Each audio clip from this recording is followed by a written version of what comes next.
Elasticity of demand. तो introduction से शुरू करते हैं। ये जो कंसेप्ट था वो मार्शल के द्वारा दिया गया था। इलास्टिसिटी ऑफ डिमांड का मतलब क्या है? Elasticity is the measure of the responsiveness of one variable to change in other. मतलब एक वेरिएबल में कुछ चेंज हो रहा है, उसकी रिस्पेक्ट किसके? दूसरे में कुछ चेंज हो रहा है, इस जिसके कारण उस वेरिएबल में चेंज देखने को मिलता है। तो इस चेंज को क्या कहते हैं? इलास्टिसिटी कहते हैं। तो डिमांड कैसे चेंज हो सकती है? जैसे कि देख सकते हैं, प्राइस से चेंज हो सकती है, इनकम से चेंज हो सकती है, या रिलेटेड गुड्स के अकॉर्डिंग इलास्टिसिटी ऑफ डिमांड के हिसाब से इसको थ्री टाइप्स होते हैं।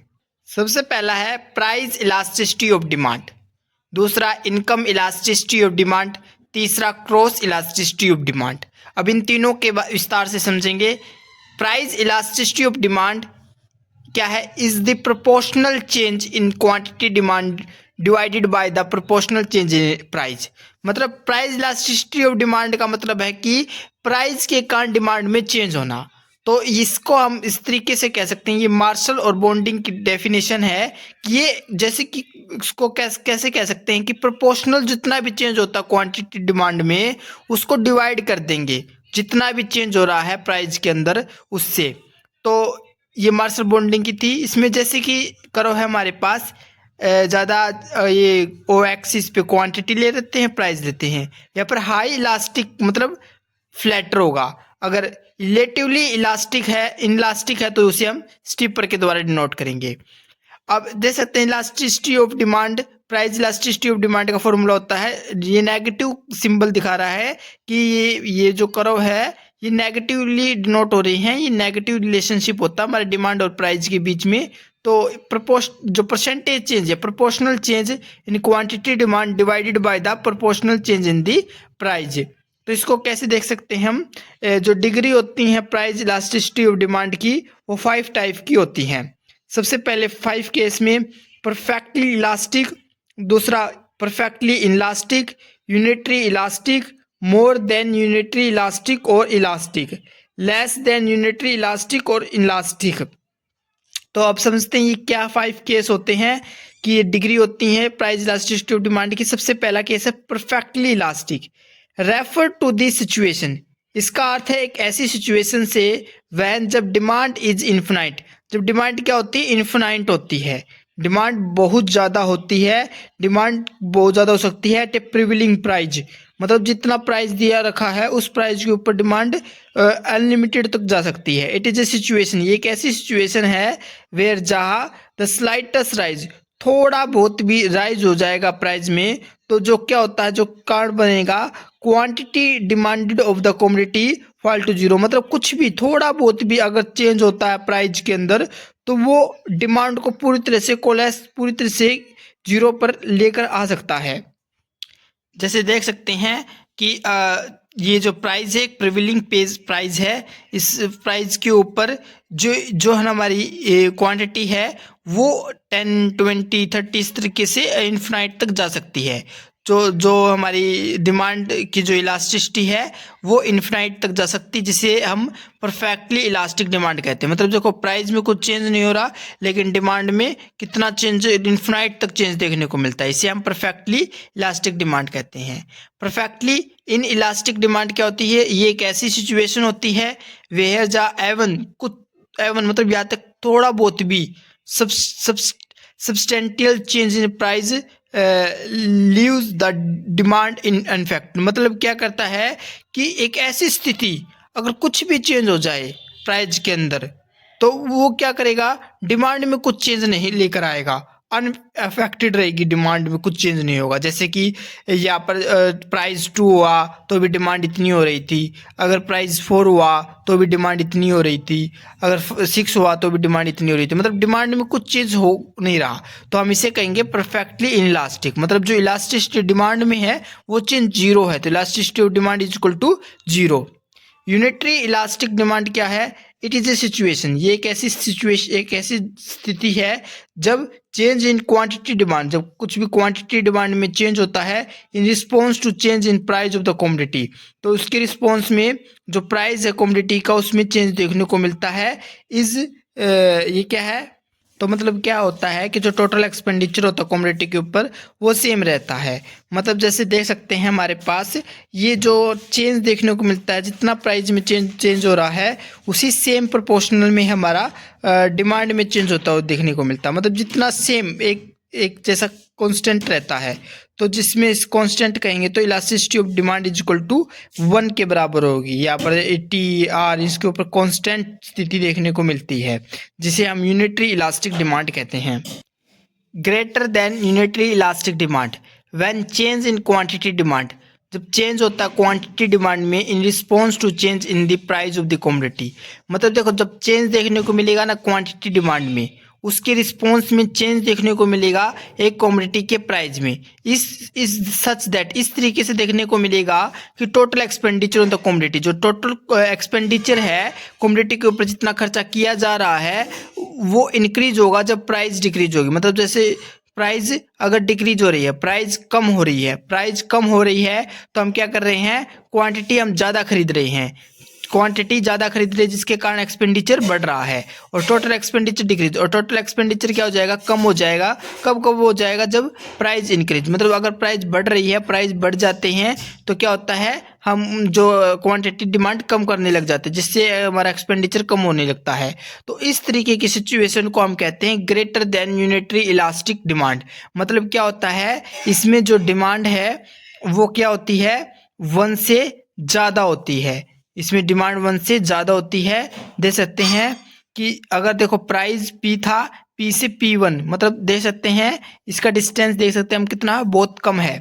तो और देख सकते हैं कि प्राइस में चेंज कम हुआ है, प्राइस में कम चेंज हुआ है, लेकिन क्वांटिटी डिमांड देख सकते हैं बहुत ज़्यादा हो गया है कि प्राइस में थोड़ा बहुत चेंज होने से जो डिमांड है वस्तु की, कमोडिटी की, वो बढ़ गई है। तो इस तरीके को हम कहते हैं greater than unitary elastic demand. अगर इसका उल्टा हो जाए उसे हम less than unitary elastic demand कहते हैं। जब when change in quantity demand in response to change in the price of the commodity is such that total expenditure on the commodity decrease when price fall. अगर price गिर जाता है, अगर price गिर जाता है तो कमोडिटी जो है, जो एक्सपेंडिचर है वो भी गिर जाता है। अगर प्राइस एक्सपेंडिचर इंक्रीज हो जाता है तो प्राइस भी राइज हो जाता है। मतलब एक प्रकार का पॉजिटिव रिलेशन देखने को मिल रहा है। अगर प्राइस कम हो गए तो जो एक्सपेंडिचर है वो भी कम हो गया, अगर प्राइस बढ़ गए तो एक्सपेंडिचर भी बढ़ गया। तो इस तरीके की सिचुएशन को less than unitary elastic demand कहते हैं। करो दोबारा देख सकते हैं कि प्राइस में देख सकते हैं बहुत ज़्यादा चेंज हो गया है, परंतु देख सकते हैं हम क्वांटिटी जो डिमांडेड है उसमें बहुत कम चेंज देखने को मिल रहा है। तो जब डिमांड में कम चेंज देखने को मिलता है तो उसे क्या कहते हैं, वो less than unitary elastic demand होती है। रेक्टेंगल हाइपरबोला डिमांड करो, इसमें क्या होता है कि दे सकते हैं यहाँ पर elasticity of demand is equal to 1, elasticity of demand is equal to 1। तो देख सकते हैं प्राइस और क्वांटिटी दोनों प्रोपोर्शनली चेंज देखने को मिलता है। तो इस तरीके का जो करो बनता है, इससे जो ये डिमांड करो बनता है, इस डिमांड करो को हम रेक्टेंगल हाइपरबोला डिमांड करो कहते हैं, जिस पे सभी पॉइंट पे elasticity of demand is equal to 1 होती है, यूनिटरी इलास्टिक डिमांड होती है। तो प्राइस इलास्टिसिटी ऑफ डिमांड को मेजरमेंट करने के लिए क्या है, देखो मेजरमेंट करने के 3 चीज़ें बहुत जरूरी है। एक तो unitary elasticity of demand is equal to 1 हो, एक ग्रेटर देन यूनिटरी मतलब क्या तो 1 से ज़्यादा हो, या लेस देन यूनिटरी या 1 से कम हो। तो ये जो है ना, इसी चीज़ को जानने के लिए हम क्या करते हैं, मेजरमेंट करते हैं।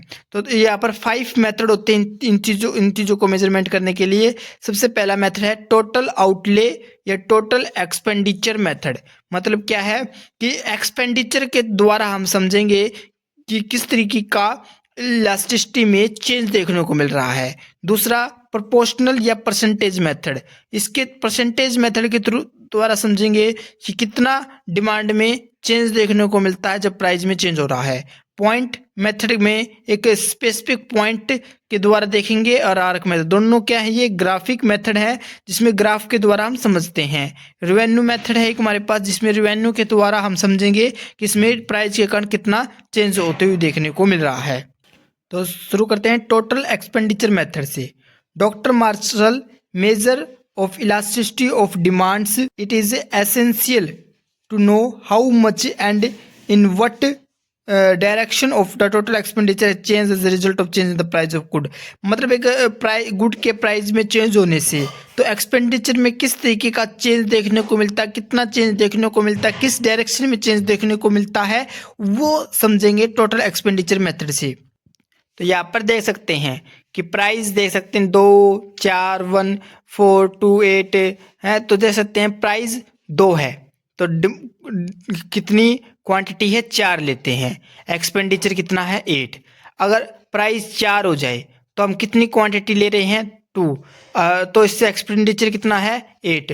अगर 1 प्राइस हो गया मतलब देख सकते हैं प्राइस 2 से 4 हुआ, मतलब प्राइस क्या हुआ बढ़ गया तो एक्सपेंडिचर सेम रहा, लेकिन हमारा जो क्वांटिटी है उसको हमने कम कर दिया। देख सकते हैं अगर प्राइस कम हो गया, प्राइस कम होने से हम क्या कर सकते देख सकते हैं हमने क्वांटिटी डिमांड तो बढ़ा दिया लेकिन फिर भी हमारा एक्सपेंडिचर सेम रहा, तो इसे हम कहेंगे जो टोटल एक्सपेंडिचर है वो चेंज नहीं हो रहा। अगर टोटल एक्सपेंडिचर चेंज नहीं हो रहा, सेम रह रहा है, तो जो यहाँ पर जो इलास्टिसिटी ऑफ डिमांड है उसे हम कहेंगे यूनिटरी इलास्टिक कांस्टेंट। अगर देख सकते हैं कि अगर प्राइस 2 था, प्राइस बढ़कर 4 हो गया तो जो क्वांटिटी थी वो 4 से 1 हो गई, 4 से 1 हो गई, और जो एक्सपेंडिचर था वो 8 से 4 हो गया। मतलब एक्सपेंडिचर प्राइस बढ़ने से क्वांटिटी कम हो गई, बहुत कम हो गई, जिसके कारण क्या हो गया एक्सपेंडिचर भी कम हो गया। तो देख सकते हैं अगर प्राइस कम हो गया, प्राइस कम होने से क्या हुआ जो डिमांड थी वो बढ़ गई, प्राइस कम होने से और डिमांड इतनी ज़्यादा बढ़ गई जिससे हमारा एक्सपेंडिचर बढ़ गया। देख सकते हैं अगर देख सकते हैं टोटल एक्सपेंडिचर घट रहा है जब प्राइस बढ़ रही है, टोटल एक्सपेंडिचर बढ़ रहा है जब प्राइस घट रही है। तो मतलब क्या होगा एक प्रकार का इन्वर्स रिलेशनशिप भी देखने को मिला, नेगेटिव रिलेशनशिप भी देखने को मिला। तो इस तरीके के रिलेशनशिप में को हम कहते हैं ग्रेटर देन यूनिटरी इलास्टिक, या इसे खाली इलास्टिक के तौर पर भी देखने को मिलता है। अगर देखते हैं अगर प्राइस क्या हो गया प्राइस बढ़ गया तो हमारे देख सकते हैं जो क्वांटिटी डिमांड है वो कम हो गई लेकिन एक्सपेंडिचर बढ़ गया। देख सकते हैं अगर प्राइस बढ़ गया एक्सपेंडिचर बढ़ गया, प्राइस कम हो गया क्वांटिटी डिमांडेड हमने ज़्यादा करने लगे, जिसके कारण जैसे क्वांटिटी डिमांड ज़्यादा करी लेकिन फिर भी हमारा प्राइस घट गया। जैसे अगर टोटल एक्सपेंडिचर बढ़ता है प्राइस बढ़ता है, टोटल एक्सपेंडिचर कम होता है प्राइस कम होता है। तो इस स्थिति को कहते हैं लेस देन यूनिटरी या इनइलास्टिक, मतलब ये 1 से कम होती है, इसमें पॉजिटिव रिलेशनशिप देखने को मिलता है। इसका जो कर्व देख सकते हैं हम टोटल एक्सपेंडिचर का, यहाँ से देख सकते हैं ये जो है ये क्या दिखा रहा है यूनिटरी इलास्टिक दिखा रहा है। यहाँ पर ये टोटल ओ एक्सिस पे हमने टोटल एक्सपेंडिचर को ले लिया, ओ वाई पे हमने प्राइस को ले लिया, और यहाँ पर देख सकते हैं बिल्कुल जो स्ट्रिक है इसे हम यूनिटरी इलास्टिक डिमांड कहते हैं। अगर ये यहाँ पर देख सकते हैं ये 1 से कम है तो less than unitary elastic demand कहते हैं। अगर ये क्या है देख सकते हैं पॉजिटिव रिलेशन है तो यहाँ पर हमें अपवर्ड स्लोप देखने को मिल रहा है। जब कांस्टेंट है तो बिल्कुल टिका हुआ देखने को मिल रहा है, जब नेगेटिव है तो ये डाउनवर्ड होता हुआ देखने को मिल रहा है। तो पॉजिटिव के लिए यहाँ पर ग्रेटर देन यूनिटरी इलास्टिक, जिस तरीके का कर्व बनता है उसे हम कहते हैं टोटल एक्सपेंडिचर कर्व। अब बात करते हैं प्रोपोर्शनल या percentage method. Proportional change in demand is divided by the proportional change in price, मतलब जितना प्राइस में चेंज हो रहा है उसको हम डिवाइड कर देते हैं प्राइस में चेंज होने से। जैसे कि इलास्टिसिटी ऑफ डिमांड को हम percentage change in the quantity demand में जितना चेंज हुआ है वो, और प्राइस में जितना चेंज हुआ है उससे जो कोई भी एक्स वस्तु उसमें तो उससे डिवाइड कर देंगे, और नेगेटिव सिंबल इस price elasticity of demand percentage के थ्रू करेंगे। इसका फॉर्मूला होता है negative symbol price with respect to quantity into change in quantity with respect to price. तो ये जो P है ये इनिशियल प्राइस को दिखा रहा है, Q है ये इनिशियल डिमांड को दिखा रहा है, और जो डेल्टा Q है ये चेंज इन डिमांड को दिखा रहा है, जिसमें हम जितना जो नया हमारे पास क्वांटिटी है और पुरानी जो डिमांड है उसमें से हम क्या करेंगे, इन माइनस कर देंगे, और प्राइस में दिखाने के लिए जो हमारा नया जो प्राइस आया है और प्रीवियस प्राइस है उसको माइनस करने से हमें चेंज इन प्राइस वाला मिल जाएगा। और जब इस सभी को इस फॉर्मूले में रख देंगे तो उससे हम क्या निकाल पाएंगे, परसेंटेज मेथड के थ्रू हम देख पाएंगे कि वो यूनिटरी इलास्टिक है, ग्रेटर देन इलास्टिक है, या लेस देन यूनिटरी इलास्टिक है। देख सकते हैं 1 से कम है तो लेस देन, अगर 1 से ज़्यादा है तो ग्रेटर देन, अगर 1 के बराबर है तो उसे यूनिटरी इलास्टिक कह देंगे।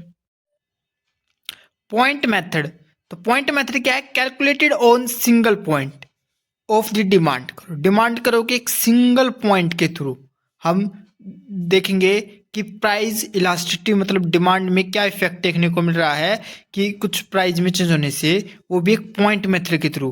तो price elasticity of demand is different at the different point on the same demand करो। एक डिमांड करो हमारे पास, उसके डिफरेंट पॉइंट के ऊपर डिफरेंट हमारी प्राइस इलास्टिसिटी हमने देखने को मिलती है। हैंस अतः जो प्राइस इलास्टिसिटी ऑफ डिमांड है इज कैलकुलेटेड की जाती है separately for the each point. प्रत्येक पॉइंट से अलग अलग हम देख सकते हैं। It can be discuss under 2 separate heading, दो सेपरेट हेडिंग दोबारा देख सकते हैं। एक तो है लीनियर डिमांड करो के थ्रू, तो इसका फॉर्मूला होता है lower segment by the upper segment. तो lower segment with respect to upper segment, ये इसका फॉर्मूला होता है। इस करो में हम देख सकते हैं कि किस प्रकार ये देखने को मिलता है।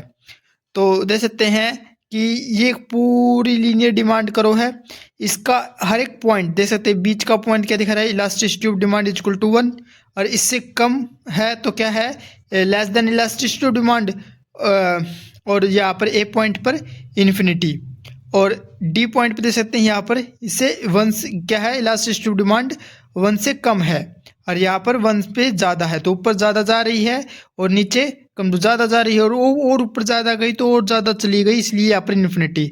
और यहाँ पर देख सकते हो 1 से कम, और 1 से कम यहाँ पर क्या हो, और 1 से कम हो गई तो 0 तक चली जाती है।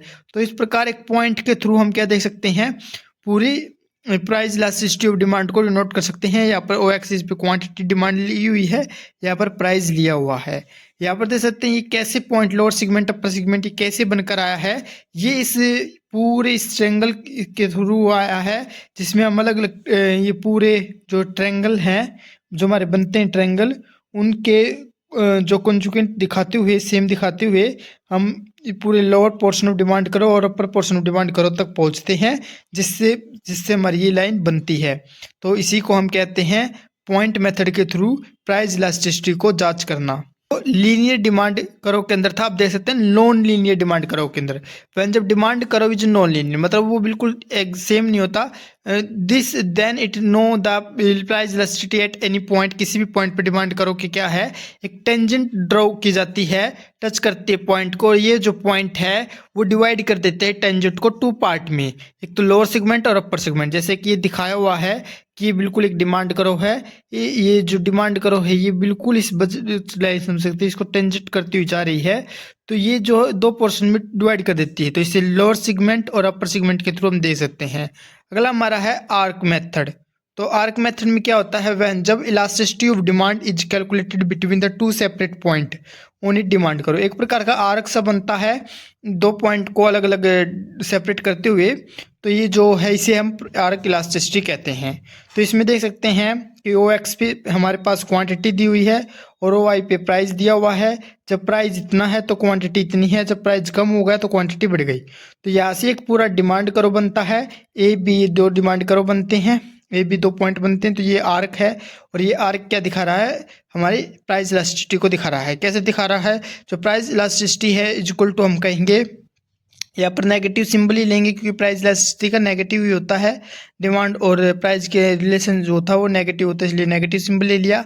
यहाँ पर ले सकते हैं, हम दे सकते हैं यहाँ पर जो डेल्टा क्यू है और by with respect to Q1 plus में Q का हाफ, और इसको डिवाइड कर देते हैं P से, डेल्टा P से मतलब चेंज इन P से with respect to P1 plus P का हाफ से।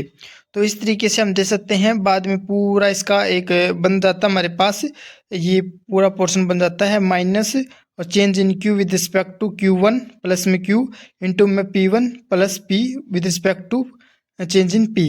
तो इस तरीके से, और चेंज इन P क्या दिखा रहा है आप दे सकते हैं P1 प्लस में माइनस में P, और Q डेल्टा चेंज मतलब Q1 माइनस कर देंगे जितना हमारा जो अब चेंज हुआ है, मतलब जितनी क्वांटिटी समझ लेते हैं, जैसे कि क्वांटिटी 10 हो गई और पहले समझ लेते हैं 5 थी, तो अब इसका जो माइनस हुआ ये क्या हुआ, चेंज क्वांटिटी में दिखा रहा है। तो इस तरीके से चेंज इन क्वांटिटी निकाल सकते हैं, इसको खोलकर हम ऐसे भी लिख सकते हैं। तो देख सकते हैं जो आर्क इलास्टिसिटी है, जो एवरेज वैल्यू है इलास्टिसिटी की सिगमेंट की, जबकि पॉइंट जो इलास्टिसिटी प्रैक्टिकल पॉइंट है, तो जो जो आर्क इलास्टिसिटी ऑफ मेथड है जो हमारा ज़्यादा रियलिस्टिक और डिपेंडेबल मेथड है देन परसेंटेज इलास्टिसिटी मेथड से। मतलब जो हमारे पास जो पॉइंट मेथड और ये जो आर्क मेथड आ रहे हैं, इनको ज़्यादा रियलिस्टिक और डिपेंडेबल बताया है परसेंटेज इलास्टिसिटी मेथड से। अब बात करते हैं रिवेन्यू मेथड की। रिवेन्यू मेथड का फॉर्मूला होता है जो elasticity of demand is equal to average revenue with respect to difference between the average revenue and marginal revenue. तो ये देख सकते हैं, sale pursued that a firm obtain by selling its product its revenue. मतलब देखो revenue कैसे प्राप्त होता है, वो जब अपने कुछ ना कुछ बेचता है अपने प्रोडक्ट को, तो उसी से रिवेन्यू जनरेट होती है। और टोटल रिवेन्यू को जब डिवाइड कर देते हैं, जब टोटल रिवेन्यू को डिवाइड कर देते हैं नंबर ऑफ यूनिट से, जो एवरेज रिवेन्यू, तो इससे हमें एवरेज रिवेन्यू मिल जाता है।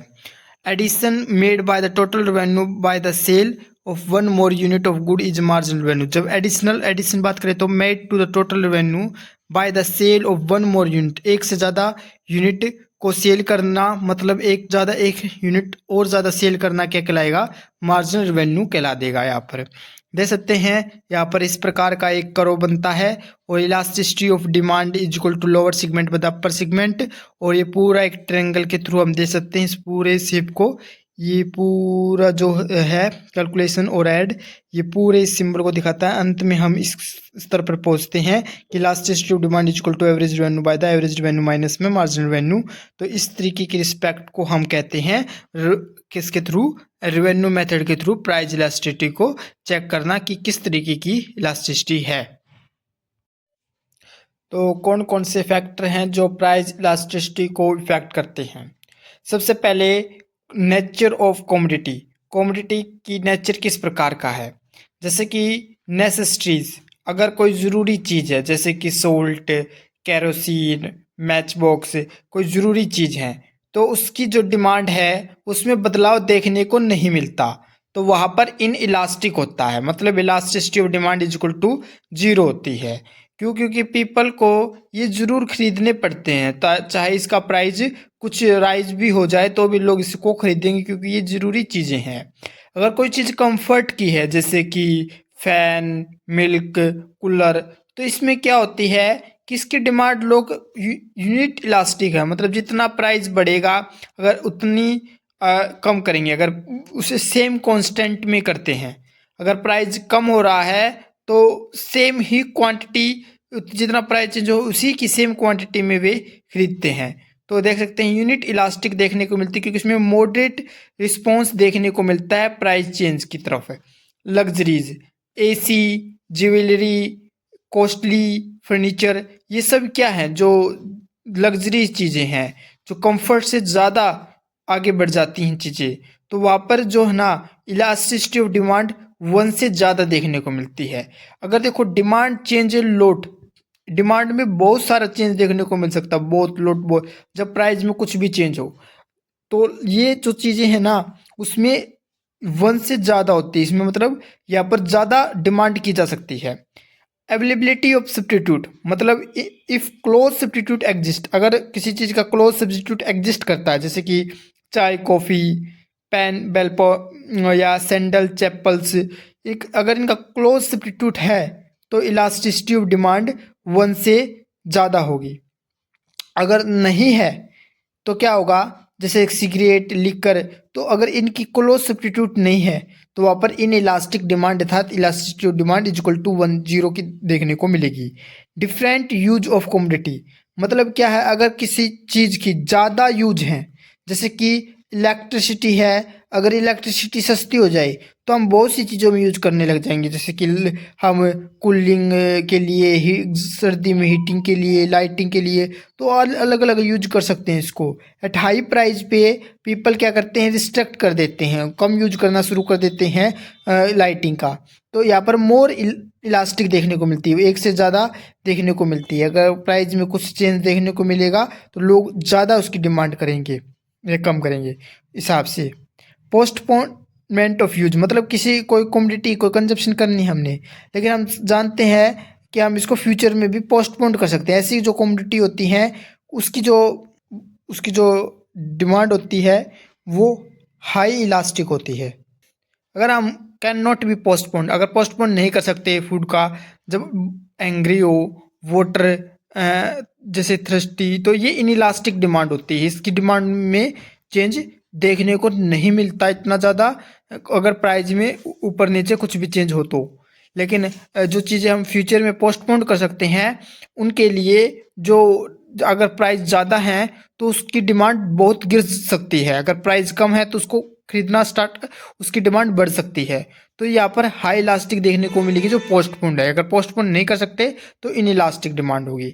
इनकम ऑफ द कंज्यूमर, अगर कंज्यूमर की इनकम के ऊपर भी रिच एंड पुअर पीपल के लिए क्या होती है, इन इलास्टिक डिमांड होती है। मतलब price change does not effect much, देख सकते हैं प्राइस में कुछ भी चेंज हो वो इतना ज़्यादा इफेक्ट नहीं डालेगा। मिडिल इनकम ग्रुप, जो मिडिल ग्रुप के लिए क्या होती है कि जो इलास्टिक डिमांड होती हैं वे रिड्यूस कर देते हैं कंजप्शन प्राइस राइज हो। देखो रिच तो क्या है, खरीद नहीं सकता, और पुअर, रिच तो क्या है, सॉरी, खरीद सकता, बहुत ज़्यादा खरीद सकता है, लेकिन क्या है कि उसको इतनी ज़्यादा जरूरत होती नहीं है, उसकी जो यूटिलिटी है वो पूरी हो चुकी होती है। पुअर क्या है, वो खरीद नहीं सकता। तो पुअर खरीद नहीं सकता तो क्या होगा कि वो उस, चाहे उसका प्राइस ज़्यादा हो चाहे कम हो, पुअर उसे खरीद ही नहीं सकता, तो उसके लिए क्या इफेक्ट होगा। लेकिन मिडिल इनकम ग्रुप क्या है, उसको खरीद सकता है, लेकिन खरीद सकता है उसके ऊपर इफेक्ट ज़्यादा देखने को मिलेगा। इसीलिए खरीद सकता है, उसके पास इतनी इनकम है, लेकिन उसके पास इतनी इनकम भी नहीं है कि उसकी जो सेटिस्फैक्शन फुल हो चुकी हो, वो अभी उस सेटिस्फैक्शन के बीच के स्तर पर पहुंचा हुआ है, वो अपनी सेटिस्फैक्शन को पूरा करना चाहता है कमोडिटी ले लेकर। तो इस प्रकार वो उसके लिए जब प्राइस में कुछ भी राइज हो जाएगा तो वो बहुत ज़्यादा कम कर सकता है, डिमांड कम कर सकता है। तो इस तरीके की हाई इलास्टिक देखने को मिलती है। हैबिट ऑफ कंज्यूमर, जो एब्चुअल गुड्स जैसे कि सिगरेट, कॉफ़ी, टबाको, जो किसी चीज़ की आदत लगी हुई है, चाहे उसका प्राइस ज़्यादा हो कम हो, उसकी डिमांड पे क्या प्रभाव पड़ेगा, नहीं पड़ेगा, इन इलास्टिक डिमांड रहेगी। Proportional of income spend, income का अगर स्मॉल शेयर, जैसे कि टूथपेस्ट, न्यूज़पेपर के ऊपर, मैच बॉक्स, इनके ऊपर क्या है, जो इनकम का थोड़ा बहुत शेयर हमारा चला जाता है, तो यहाँ पर इनलास्टिक डिमांड। अगर अगर इनकम के ऊपर जैसे कि क्लॉथ, फूड, कूलर, अगर कोई ऐसी चीज़ है, कंफर्ट की चीज़ें, लग्जरी की चीज़ें, उसके ऊपर इनकम का लार्ज शेयर जाता है, लार्ज शेयर चला जाता है, इसलिए वहाँ पर इलास्टिक डिमांड देखने को मिलेगी। Price level, very costly goods जैसे डायमंड, ज्वेलरी, तो इन इलास्टिक। अगर वेरी चीप गुड हैं जैसे कि पोस्ट कार्ड, मैच बॉक्स, तो इन इलास्टिक। अगर मॉडरेट प्राइस गुड है तो इलास्टिक, मतलब चाहे बहुत ज़्यादा महंगी चीज़ हो वो भी इन इलास्टिक होती है, अगर बहुत चीप गुड हो तो भी इन इलास्टिक हो, तो उसकी डिमांड में प्रभाव नहीं देखने को मिलेगा। लेकिन कोई प्राइस जो है उसका मॉडरेट है, बीच का, तो वहाँ पर इलास्टिक डिमांड देखने को मिलती है। टाइम फैक्टर दे सकते हैं, शॉर्ट रन में इन इलास्टिक डिमांड होती है, जैसे consumer can not adjust quickly, क्योंकि कंज्यूमर एडजस्ट नहीं कर सकता क्विकली। लॉन्ग रन जैसे जो चीज़ें होती है, जैसे हैबिट चेंज या substitutional appear, new consumer enter the market, तो वहाँ पर इलास्टिक डिमांड होती है। Example, electricity was in elastic, electricity क्या होती है, वो इलास्टिक होती है इन द शॉर्ट रन में, बट बिकॉज, क्योंकि देखो क्यों होते हैं, क्योंकि बिकम इलास्टिक हो जाती है लॉन्ग रन में। देखो डिमांड लॉन्ग रन में बढ़ती है, शॉर्ट रन में इन इलास्टिक रहती है इलेक्ट्रिसिटी की, बिकॉज क्योंकि लॉन्ग रन में है ना, अगर महंगी हो गई तो वो अप्लायंस उसके लिए कुछ चीज़ें खरीद लेगा जो उसको यूज करने के लिए उसको लिमिट लगा देगी उसकी इलेक्ट्रिसिटी की। तो इस तरीके की चीज़ इसमें देखने को मिलेगी। कंप्लीमेंट्री गुड्स जैसे गुड यूज टुगेदर, अगर गुड्स का एक साथ यूज कर सकते हैं, जैसे car, petrol, pen, ink, camera, film, तो ये यहाँ पर रिलेटिवली इन इलास्टिक डिमांड होती है। Importance of price elasticity of demand. Importance क्या है प्राइस इलास्टिसिटी ऑफ डिमांड की? Price under monopoly. अगर डिमांड इलास्टिक है तो monopolist fix a low price. अगर देख सकते हैं अगर डिमांड इलास्टिक है, ऐसी चीज़ें जिनकी डिमांड इलास्टिक है मतलब चीज डिमांड में बदलाव देखने को मिलेगा, तो क्या करेगा मोनोपोलिस्ट? उसके लिए लो प्राइस तय करेगा। अगर मोर सेल हाई रिवेन्यू, क्यों? क्योंकि उससे ज़्यादा सेल हो जाएगी और हाई रिवेन्यू मिल जाएगा। अगर डिमांड इज इनलास्टिक मतलब डिमांड में अगर चाहे कुछ भी प्राइस को ऊपर नीचे कितना भी कर ले वो चेंज नहीं होगा, तो मोनोपोलिस्ट फिक्स करेगा हाई प्राइस को। इससे क्या होगा? देखो सेल्स तो सेम रहेगी उसकी, तो ऑलमोस्ट सेम रहेगी, तो हायर रिवेन्यू मिल जाएगा उसको।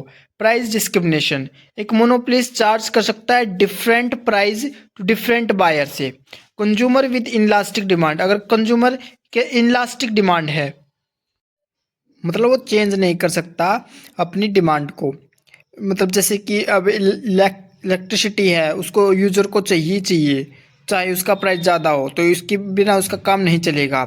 तो उसके लिए क्या कर सकते हैं? अगर उसकी मोनोपोली है, उसके ऊपर उसकी मोनोपोली है कि वो कितना भी प्राइस रख सकता है इस चीज़ का, तो इससे कंज्यूमर का के साथ डिस्क्रिमिनेशन, उसके साथ भेदभाव होगा इस चीज़ के लेकर।